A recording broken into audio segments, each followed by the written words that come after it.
আন্তর্জাতিক মাতৃভাষা দিবসের রজত জয়ন্তী উদযাপন করল ফ্রান্সের ইউনেস্কো সদর দপ্তর। বৃহস্পতিবার 2 দিন ব্যাপী এই আয়োজনে ভাষাবিদ, ভাষা বিশেষজ্ঞ ও মন্ত্রী পর্যায়ের প্রতিনিধিরা অংশ নিচ্ছেন। প্যারিস থেকে ইয়াসির আরাফাত খোকনের রিপোর্টে বিস্তারিত জানাচ্ছেন জাওয়ালুন নূর।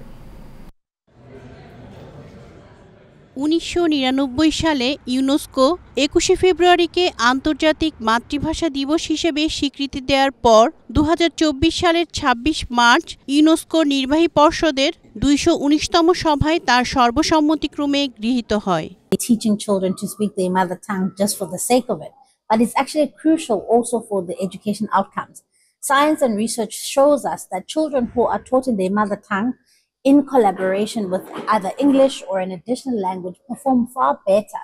তবে প্যারিসে ইউনেস্কোর 66টি সদস্য দেশের সমর্থনে প্রথমবারের মতো 2 দিন ব্যাপী আন্তর্জাতিক মাতৃভাষা দিবস উদযাপন হচ্ছে, যা বাংলাদেশের জন্য একটি অনন্য অর্জন। প্রথম দিনের আয়োজনে আছে ভাষাবিদ ও গবেষকদের সম্মেলন।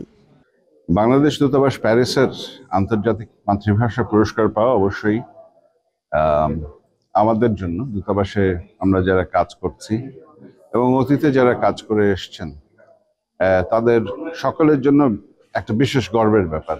আয়োজনে মূলত 3টি বিষয়ে আলোচনার উপর গুরুত্ব দেওয়া হচ্ছে। এগুলো হলো শান্তির জন্য বহুভাষিক দৃষ্টিভঙ্গি, জরুরি পরিস্থিতিতে বহুভাষিক শিক্ষা এবং প্রযুক্তি ও কৃত্রিম বুদ্ধিমত্তা ব্যবহারে বহুভাষিক শিক্ষা। একই সাথে নৃতাত্ত্বিক গোষ্ঠীগুলোর মাতৃভাষা ভিত্তিক শিক্ষার গুরুত্ব নিয়েও আলোচনা হবে।